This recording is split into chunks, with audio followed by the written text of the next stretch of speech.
This is ABC 7 News at 5:30. Your Suncoast News. We're here for you. Welcome back. We're learning more about a controversial weekend protest. Tonight, the mall at University Town Center is responding to a Black Lives Matter protest that happened on mall property. The protest eventually moved to Cattleman Road and shut down traffic there. ABC 7's Kate Flexter has been digging deeper into the story today. And Kate, what did you find out? Well, Haley and Scott, the woman who organized the protest says she was asked to leave mall property for wearing a shirt that read, "Please don't shoot." But the University Town Center insists there's more to the story. Everybody move back, please. 30 Black Lives Matter protesters walked through the University Town Center Saturday wearing shirts that read, "Please don't shoot." There was no violence, no dialogue, not even any conversation. We're not here for any violence. We're not here for any trouble. We just want to bring awareness. We want to be the conversation at the dinner table. But it did catch the attention of mall goers, and UTC management asked the protesters to leave. We're asking you to leave right now. No justice! They then moved to Cattleman Road, where they blocked traffic on one of the mall's busiest weekends. It cannot continue to be business as usual, given that our people are being killed. We want to start seeing justice, and until then, we will disrupt things if we have to. Organizer Jocelyn Marin says the protest was a reaction to an incident that happened 1 month ago, when she says she was turned away from the mall for wearing a shirt that read, "Please don't shoot." I've been wearing these shirts every day since the week that Alton Sterling and Philando Castile got murdered. So every other establishment has let me peacefully walk through and continue business as I do. But UTC says security didn't ask her to leave because of her shirt. Instead, the mall says it became aware on July 8th that Marin was organizing a protest at the mall via Facebook. When Marin arrived the next day, UTC says she was gathering with others outside to protest when they asked her to leave. Marin did post this call to action on her Facebook page, but says only one person outside of her family even showed up. In a statement, UTC said, quote, "While we greatly respect the right to free speech, the mall is private property, and it's our policy and our right not to permit protests of any kind." Still, Marin feels the protest accomplished what they were looking for. And they all just kind of banded around me and helped to accomplish what I wanted to do in the first place, which was to bring awareness to what's going on right now in the justice system. We did ask the protesters if they plan to continue these sorts of demonstrations. They said no plans as of right now for any further protests. Back to you. All right, Kate, thank you. A 6-month project to improve pedestrian safety at a Siesta Key intersection will begin soon. The state will add a pedestrian refuge island at Stickney Point and Midnight Pass roads. Transportation officials hope the island and other work at the intersection will slow vehicles and make it safer for people walking or riding bikes. Crews will be working during daytime and nighttime hours when they'll close some lanes between the hours of 10:30 p.m. and 7 in the morning. Some sidewalk closures will also be necessary. The project should be done by early next year. Officials in Palmetto are looking for suggestions on how to improve Sutton Park. The Community Redevelopment Agency has been working on a park improvements plan over the past 5 years, and now they want the community to weigh in on what should change there. Some ideas include adding handicap accessibility, a walking path, more lighting, a rose and butterfly garden, and updates to both the athletic facilities and playground. Money will be put aside in next year's budget for those improvements. The start of the new school year is fast approaching, and for the first time, juniors and seniors at Sarasota County high schools will be able to take classes at USF Sarasota Manatee campus. Courses include environmental science, oceanography, American Sign Language, and business calculus. All of the classes are meant to give students a head start in college as well as help them through the transition. Once the program launches, the campus will be able to accommodate up to 150 dual enrollment students. We should note tomorrow if the no swim advisory is in effect for the Venice Fishing Pier Beach will be extended another day or not.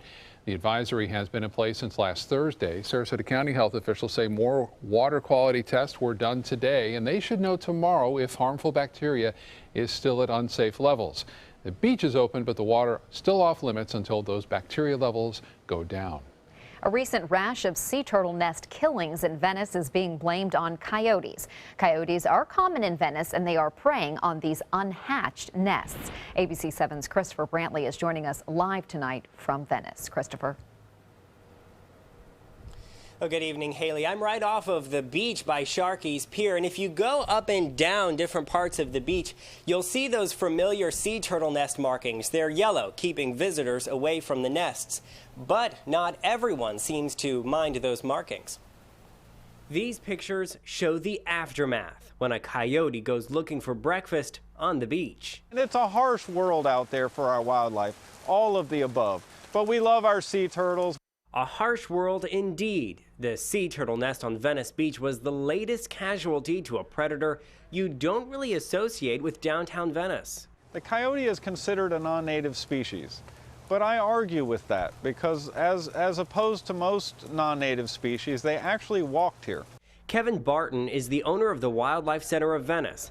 He said while it's surprising, many coyotes have made their home right here on the island. This couple nearly had their dog taken away from them while out on a walk a few months ago. The one raised his lip and snarled at me. How did you feel about that? What were your... I was scared. I was really afraid of them. Venice police chief said complaints about the coyotes have been on the rise. He wants people to know what to do if you encounter one. You make noise, wave your hands, and that should be enough to scare the coyote away. We're also asking people to be aware of their trash. They are out looking for food. While coyotes can be dangerous, Barton says it's important to remember coyotes aren't the only animal out there looking for food. We do have a host of other species that dine on sea turtles. I was just telling you, we had a great blue heron throw up about 20 baby turtles one time. Barton suggests Turtle Patrol volunteers bury cages around the nests, but he admits that's both a tedious and expensive way to hold off the circle of life. What I don't want to do is see people pit one species against another, especially when one has protections and one does not. Well, trapping and removing the coyotes isn't really an option. UF biologists concluded that if you remove the coyotes that live here now, more will just take their place. Reporting live in Venice, Christopher Brantley, ABC 7, your Suncoast News. Thank you, Christopher. That's something we have to learn over and over, that nature is cruel. Sometimes you can't prevent it. But fortunately, the turtles have laid a record number of nests this year, like so more than 2,100. What Marina's counted in Manatee and Sarasota County. So, you know. They're strong in numbers, even if a few don't make it. Yes, indeed. Right. All right, back to Bob now for more on our wet weather today, Bob. You're going to look at this satellite imagery review along with the radar picture over the past 12 hours or so. And you can see the rotation in the northern hemisphere, the counterclockwise swirl right there with the area of low pressure appearing to be right over Georgia, and that is drifting west now. It's a long way away from us, but still pieces of energy continue to rotate around that area of low pressure, move through the Gulf, pick up some energy there as a result of the warm waters, and then push that rain right on shore. As I mentioned earlier, we had up to 3 inches, over 3 inches in South Sarasota County. This is the rain forecast, one particular forecast model indicating plus 4 inches over the Big Bend area where some serious flooding is taking place right now. We could see an additional 2 to 4 inches of rainfall here over the course of the next 24 to 48 hours, so that will only cause more problems with street flooding. They are seeing some serious flooding as well into Pinellas County right now. The good news is that the heavy rain for now is over. We're still seeing some light showers moving toward us, but for the most part, that stronger rain that we saw earlier has now moved on. We'll have more on our forecast coming up in just a few minutes. Back to you. Okay, Bob, thank you. Now to the search for answers after a waterslide accident kills a young boy in Kansas. The 10-year-old was riding what's known as the world's tallest waterslide when something went wrong. The park remains closed today. ABC's Elizabeth Herr has the latest. A popular water park in Kansas City evacuated and shut down after a 10-year-old boy dies while riding the world's tallest water slide. The boy's father, Kansas State Representative Scott Schwab, telling ABC News in a statement, "Since the day Caleb was born, he brought abundant joy to our family. We are comforted knowing he believed in our Savior Jesus, and they are forever together now. We will see him another day." What it sounded like to us was that the harness in the front of the car on the slide was not working all day long. For now, park officials are not answering any questions about what could have gone wrong, but explained all rides at the park are inspected daily. And our rides are inspected by an outside party at the start before the season starts. The ride is called Verrückt, German for insane. It's taller than the Statue of Liberty, and tubers drop about 17 stories in just seconds. This tragedy is a first for the ride, but 2 years ago, the ride's opening was delayed at least 3 times after video of these early safety checks showed sandbag dummies flying off, prompting changes, including adding seatbelts and safety netting. When the ride eventually opened, sliders also had to be at least 14 years old. That has since changed. The question really is the ride safe? If there are changes that need to be made, I'm sure that this park will be looking closely at that. And we are now learning the park has decided to keep this ride closed indefinitely, pending a full investigation. Elizabeth Herr, ABC News, New York. A federal lawsuit has been filed on behalf of the Texas clock boy, Ahmed Mohamed, in September of last year. The 14-year-old made international headlines when he brought a handmade clock to school. One teacher thought it was a bomb and notified school authorities, who then called police. Ahmed was detained, questioned, and then hauled off in handcuffs. At the time, the school said it reacted with caution because the contraption could have been an explosive device. The lawsuit claims the city of Irving, Texas, the school district, and the MacArthur High School principal violated Ahmed's civil rights. Tickets to Friday's Yankees home game against the Tampa Bay Rays are already hard to come by, and it's not because of the Rays are coming to town. Yankees star Alex Rodriguez will play the final game of his 22-year career after announcing his retirement yesterday. Because of that, resale ticket prices have spiked more than 500%. The average price to get into Yankee Stadium Friday is now $456. Rodriguez was once considered one of the best players in baseball. He'll likely be remembered, though, for the scandals he went through as well. He was suspended in 2014 for using performance-enhancing drugs. The Florida Lottery has added 2 new daily draw games, Pick 2 and Pick 5.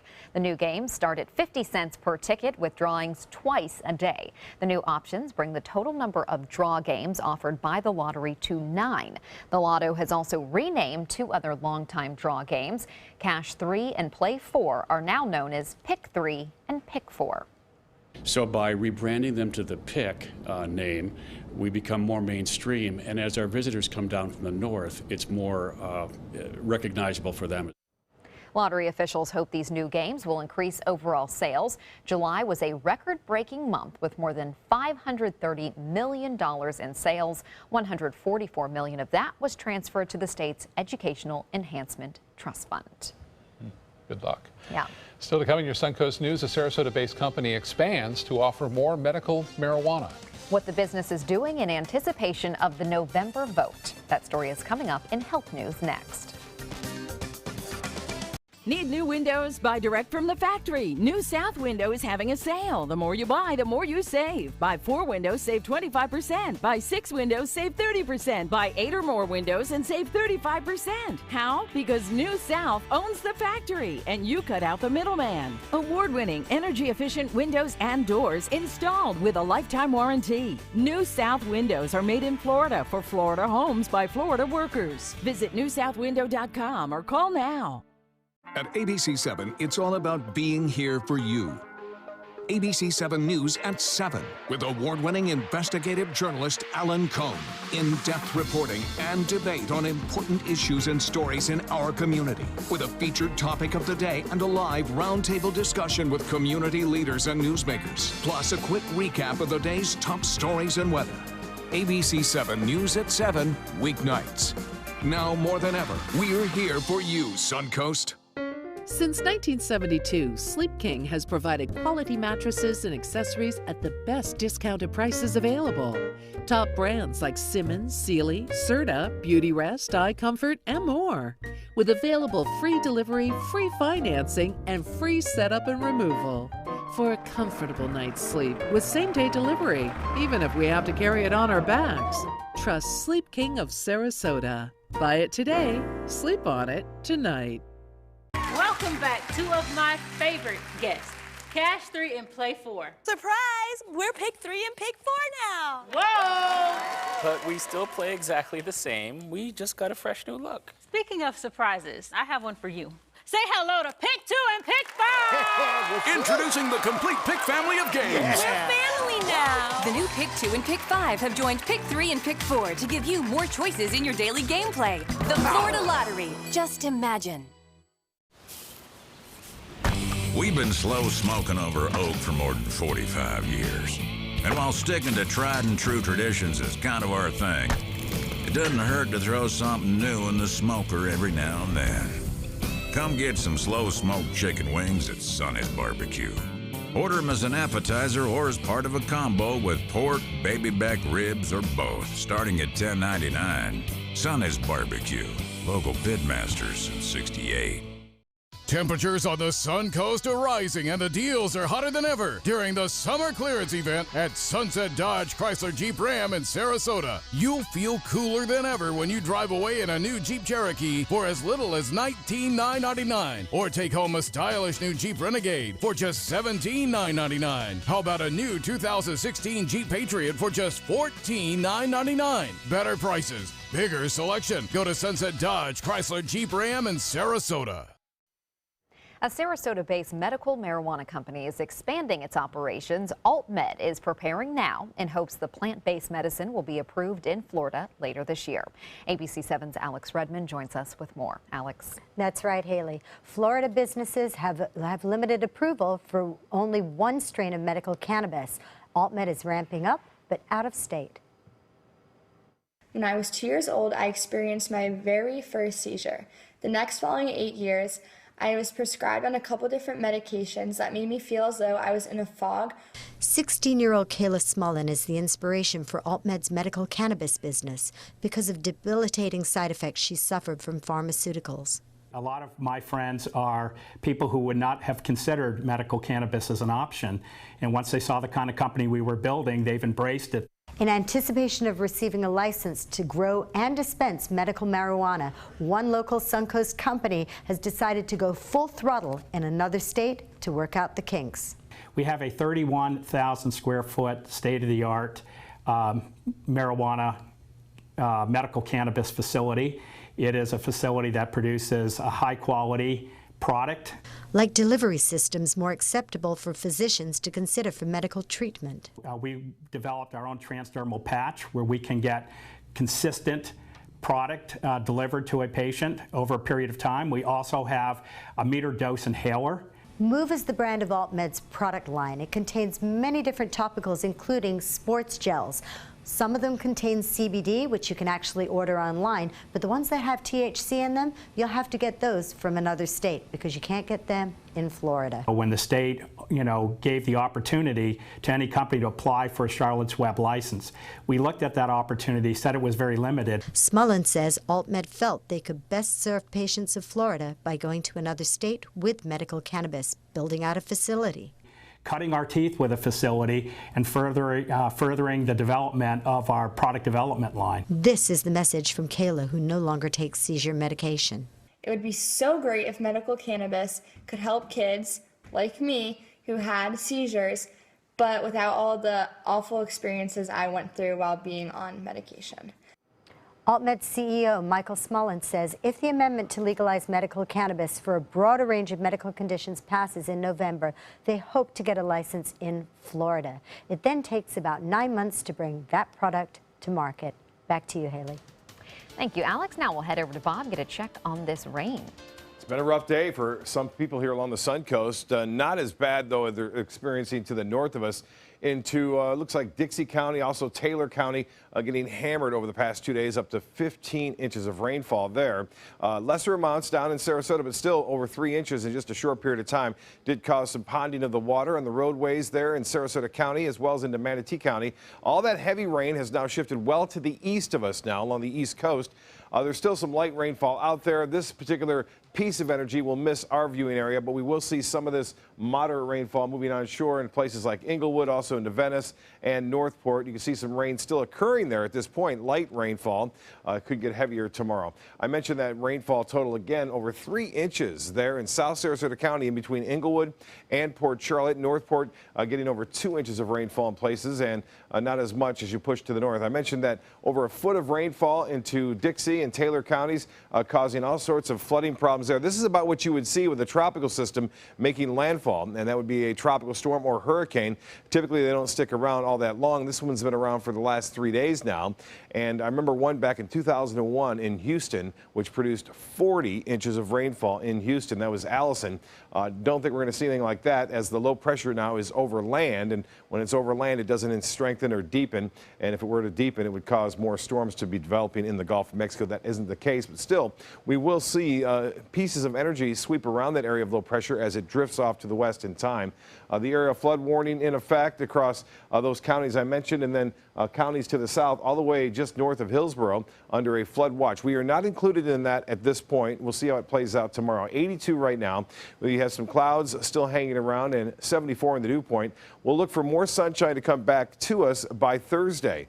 Back to more of a normal pattern with the morning sunshine, afternoon and evening storms, with the high today below average because of the increased cloud cover and the rainfall that was around and fell at the airport. Finally, the airport getting some rain, over half inch of rain there, 71/100ths of an inch of rain for today. 82 degrees in Sarasota right now. It's 83 in Jacksonville. Pretty cool across the state, and that's a big result of the cloud cover that's moved in associated with this broad area of low pressure. And you can see temperatures all up and down the coast in the low 80s across our region. And the forecast for Tuesday, this looks similar. Now, this hasn't changed much over the course of the last few days. Clouds, occasional showers, and a few thunderstorms producing some moderate to heavy rainfall. The forecast model is indicating that our rainfall will be heaviest by late morning and afternoon again on Tuesday. Wave heights are starting to increase, not extreme there, but still some advisories in effect across the northeast Gulf of Mexico. I mentioned this particular model showing the showers starting after sunrise and then picking up in intensity throughout the late morning and afternoon. Well, here's the boating forecast for Tuesday now. More storms, south winds stronger at 10 to 15 knots. Seas will be 2 to 4 feet with a moderate chop on the bays and inland waters. The water temperature now has cooled down to 86 degrees. Just about a week ago, it was at 91. So one of the benefits of the showers and storms that we've seen is it cools things down in the Gulf, and that means it takes away energy of potential tropical systems moving over them in the future. Overnight storms tonight, good chance for storms, 78 for a low, above average. Tomorrow, more storms, a high near 88 degrees. That's slightly below average, and it looks like we'll see similar conditions on Wednesday, but not as many storms as high pressure slowly builds in, and then back to basics. We go from Thursday through the weekend. Haley? Thank you, Bob. Now the Suncoast Traffic Watch. No accidents right now, but traffic is backed up a little on US 41. This is near Bee Ridge Road in South Sarasota. Some big competition for Amazon. Walmart is buying Jet.com. The website launched in July of last year and specializes in bulk orders. Walmart will pay $3 billion in cash and another $300 million in stock for the e-commerce site. The deal may help Walmart grow its online shopping business, which has slowed in recent quarters. Starting tomorrow, grocery shopping at Walmart stores on the Suncoast will be a little bit easier. The retailer will launch its online grocery pickup service at 4 stores. Shoppers can pick from 30,000 items, then pick up the groceries without ever having to go into the store. The 4 Walmart supercenters that will offer this online service are in Bradenton, Northport, Osprey, and Venice, which can be really convenient on a rainy day like today when you don't want to haul the groceries out to the car, load them, and just pull right up. That's it. I like it. Entertainment news is next. ABC 7's My Suncoast News app is better than ever with a brand new design that's faster and easier to use. Download our free My Suncoast News app on your mobile device at your app store of choice. Powered by the iAssociates, providing sight for life. It's Lincoln's summer sales event here at Alex Karras Lincoln. Drive a brand new 2017 Lincoln MKZ for only $299 per month, or a 2016 Lincoln MKX, Lincoln's premium sports utility vehicle, for $339 per month. We also have a great selection of certified pre-owned vehicles. Drive with the confidence of a 6-year, 100,000-mile comprehensive warranty and complimentary roadside assistance. Alex Karras Lincoln, family owned and operated, and winner of the prestigious 2015 President's Award. We are located 2 miles north of the Sarasota Bradenton Airport on US 41. Getting older shouldn't mean giving up all the things she loves to do. It should just mean, well, finding new ways to do them. Right at Home's professional team thoughtfully selects caregivers to provide help with personal care, housekeeping, and of course, meal preparation. Oh, that smells so good. Oh, and it tastes good too. We can provide the right care right at home. Whether you're a homeowner looking for a professional installation or a contractor looking for top quality products, Sarasota Glass and Mirror can meet your every need. For 42 years, Sarasota Glass and Mirror has been the area's premier supplier and installer of quality glass products for your home or business. As an authorized PGT WindGuard dealer, we know how to protect your home with everything from the PGT WindGuard impact-resistant windows and doors to shower enclosures and decorative mirrors. The Sarasota Glass and Mirror team has the knowledge to tackle any project. Do you have what it takes to become a champion? The Sarasota YMCA Shark Swim Team has been developing champions since 1961. Fall swim team tryouts for kids ages 6 through 18 are being held August 15th through the 18th and August 22nd to the 25th from 5:30 to 6:30 p.m. Tryouts are held at the Evelyn Sadler Jones branch, YMCA's Selby Aquatic Center. For more information, visit sarasotaymca.org/sharks. At Sunset Subaru in Sarasota, it's all about getting more for your money. More years, more miles, more 2016 IIHS Top Safety Pick Plus winners than any other brand. Stop by to see our new state-of-the-art showroom today, and you can lease the most award-winning small SUV on the planet, a new 2016 Subaru Forester, for just $229 a month, complimentary maintenance included, at Sunset Subaru in Sarasota. Get more for your money. Go to Sunset Subaru in Sarasota. Greg Allman is taking some time off from touring. The 68-year-old Southern rock artist has been told by his doctors to cancel several upcoming shows because of a serious health issue. Details on what's wrong with Allman have not been released, but he's being treated at the Mayo Clinic. He hopes to get back on the road in time for the Laid Back Festival. That happens in Atlanta on October 29th. It's been almost 2 decades since Harry Potter emerged from his cupboard under the stairs. The British Library plans to unveil a new exhibition dedicated to the boy wizard next year, which will be the 20th anniversary of Harry Potter and the Sorcerer's Stone. The novel was the first in J.K. Rowling's 7-book series, which spawned a film, franchise, and much, much more, theme parks. The exhibition will include material from the archives of Rowling and publisher Bloomsbury. It will run from October 2017 to February of 2018. Dr. Teeth and the Electric Mayhem have been together for more than 40 years, but they just played their first music festival. The Muppets House Band was one of the acts Sunday at the Outside Lands Festival in San Francisco, where they opened for Third Eye Blind, Chance the Rapper, and Lionel Richie. Their 25-minute set included their signature song, Can You Picture That?, plus a cover of the Beatles with a little help from my friends, done Joe Cocker style. That would be interesting to see. When we saw a photo, I'd like to see live and hear it. Hear it and see it live. That'd be pretty cool. Yeah, we'll be right back.